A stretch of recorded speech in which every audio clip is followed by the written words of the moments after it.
Hello everyone, Persian Dejtja and zdravo svima. Danas ću vas naučiti nešto o srpskom jeziku. Now, if you were to speak Serbian language, you would most definitely know what I've just said there. And actually, if you do belong to the older part of the Albanian population in Kosovo, there are definitely higher chances that you might have understood what I just said there. Since actually, due to the reason that in the times of Yugoslavia, Serbian was much more widely used in Kosovo. My name is Luka Dimitrijević, and today I am going to be the ambassador of the Serbian language in the environment populated mostly by Albanians. So let's actually start. So before I list my three main reasons on why you should learn Serbian, let me first start off with explaining on what Serbian language is. Let me just mention before I start that I'm going to be referring to Serbian language as a Serbo-Croatian language, since the differences in between Serbian and Croatian are really minor, and if you know one language, you actually know the other one. So let's start. First of all, Serbian or Serbo-Croatian language belongs to the group of Indo-European languages, and actually it's in the Slavic or South Slavic languages branch. It is actually spoken by 21 million speakers around the world, of which 17 million live in the region of Balkan. Okay, so if gaining the access to speak to 21 million people in the world in their native language, I would list three more reasons, the main reasons on why you should learn Serbian or Serbo-Croatian language. So the reason number one is that it is one of the dominant languages in the region, as we mentioned earlier in the video, and it opens up a door to other Slavic languages like no other. It's one of the most complex languages in the Slavic languages world. So learning it will actually give you a huge head start if you want to learn other languages like, for example, like Bulgarian, Polish, Czech, Slovakian, Ukrainian, Belarusian or Russian. And just to show you that a little bit better, or to visualize it, I actually brought you a few maps because I love maps. So first map, we have here the map of Kosovo. I'm guessing that this is familiar to you. So here I highlighted the areas where the Serbian language is being spoken. So here Serbian or Serbo-Croatian, because the Serbian, Bosniaks and Gorani in Kosovo actually could understand you if you were just speaking Serbian to them.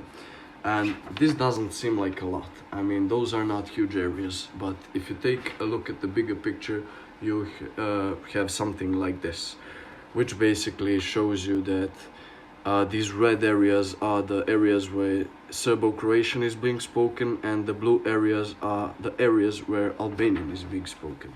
And when given in fact that the two official languages in Kosovo are Albanian and Serbian, if you want to communicate with your northern neighbors, that could be good enough reason. And just one more map is this one, where it shows that it's a map of Europe, and the areas that are colored in black in here are the areas where Slavic languages are being spoken. And as I mentioned, in Kosovo, Kosovo has two official languages. So that brings me further to the reason number two, and that's the diplomatic reasons and the international relations in between the two nations, and just the job opportunities that you would get by learning. So the first job on this list is actually the most obvious one, and that's being a Serbo-Albanian translator. Being a bilingual, in a sense of knowing both Serbian and Albanian in these times, is actually a huge matter, because there is a trend that after a war, there is just the number of Serbians knowing Albanian is getting smaller and smaller, and the situation is vice versa for the Albanian part of the population. And you could also be a teacher. You can teach people from your group, from your national group, some Serbian, or again, vice versa. You could be in the diplomacy office, or just generally have some connection with international affairs, whether that would be for the Kosovo government or for your company, depending on what your company is actually doing, and does it actually have a need to have such offices within the company itself. And the last job on this list is a job at the NGO sector. And I think that if you know anything about the NGOs in Kosovo, you know that there is a lot of NGOs that are basically here as they have this reconciliation mission, of bringing the two nations of Serbia and Albania, together, and just, basically knowing Serbian and Albanian will definitely just open a way more doors, for you to access some position in work that is, as I said, usually quite really appreciated. And the last reason that we're going to be having on this list, as also known as the third reason, is just generally expanding your world. It gives you open up more of your horizons, because the more you know, the more you're worth in this world. And I'd say that knowledge is your biggest wealth asset that you could have in life.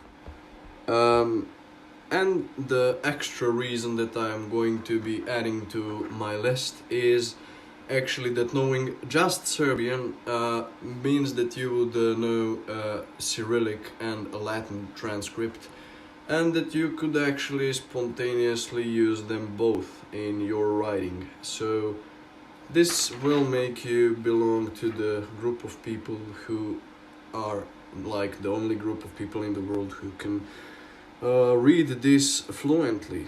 So yeah, I would just for the end like to thank you for your attention, and I hope that you are at least a bit more interested in learning Serbian now, after I just told you my biggest reasons on why you should do so.